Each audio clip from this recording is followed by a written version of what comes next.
சிவாய நம. வணக்கம் மக்களே, இரவு வணக்கம். இந்த பதிவு நான் மகா சிவராத்திரி கோயிலுக்கு போனது தான். ஏன்னா இது குடதள்ளி கர்நாடகாவில் இருக்கிற கோயில். அனந்த லிங்கேஸ்வர டெம்பிள் அவ்வளோ அற்புதமாக இருக்கும். இந்த இடம் இது மலை மேலே இருக்குங்க. மலை மேலே தான் ஏறி தான் போகணும் நம்ம சிவபெருமானை பார்க்குறதுக்கு. ஏன்னா இது 2ஆம் கால பூஜைக்கு நான் போயிட்டுருக்கிறேன்.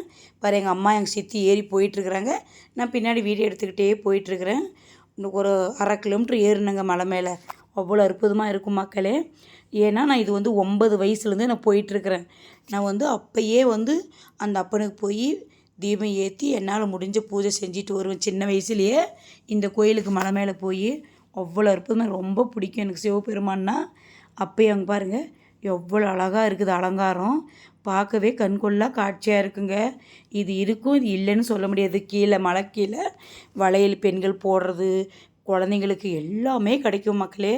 ஏன்னா அவ்வளோ அழகாகவும் இருக்கும். நான் சிலது தான் வீடியோ எடுத்தேன், சிலது வீடியோ எடுக்கல.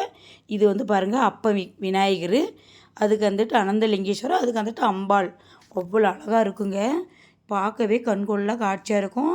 இது உண்டிகை வருஷத்துக்கு ஒரு முறை கொண்டு போய் நம்ம உண்டிகள் என்ன தேவையோ அதை போட்டு நம்ம அட்ரஸ் எல்லாம் கொடுத்துட்டு நம்மகிட்ட கொடுத்து அனுப்புவாங்க. நம்ம கலெக்ட் பண்ணி கொண்டு போயிட்டு திருப்பம் சிவராத்திரிக்கு கொடுக்கணும். இது பாரு, எங்கள் அம்மாவும் எங்கள் சித்தியும் பால் அபிஷேகம் பண்ணுறாங்க. அப்புறம் 2வது நான் பண்ணுவேன்.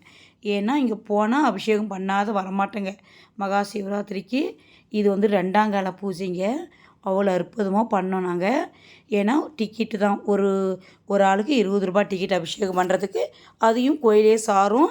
லாஸ்ட்டில் கோயிலுக்கே எல்லாம் அலங்காரம் பண்ணுறதுக்காகவும் பாருங்கள். அங்கே பால் ஊற்றுவாங்க, டிக்கெட் கொடுப்பாங்க, நம்ம எடுத்துகிட்டு போய் அபிஷேகம் பண்ணுறது.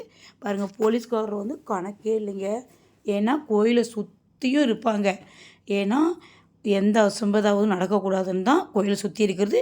இது பரதநாட்டியம், அப்புறமேலுக்கு கலை நிகழ்ச்சி, அப்புறம் சாமி பாடல்கள் எல்லாமே நடத்துவாங்க நைட்டெல்லாம். பாருங்கள் எவ்வளோ அழகாக இருக்கார் சிவபெருமான். அவ்வளோ அற்புதமாக இருப்பாருங்க. கண்கொள்ளா காட்சியாக இருக்கும். அம்பாலும் அதே போல்.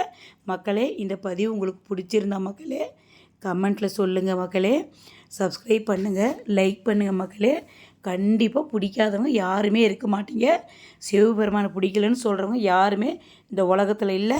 இந்த பதிவு உங்களுக்கு கண்டிப்பாக பிடிக்கும்னு தான் நான் வீடியோவாக போட்டிருக்கேன். கண்டிப்பாக மக்களே பார்த்துட்டு கண்கொள்ளா நீங்களும் பார்க்கணுன்னு தான் போட்டேன் மக்களே. பாய் பாய் மக்களே. திருச்சிற்றம்பலம்.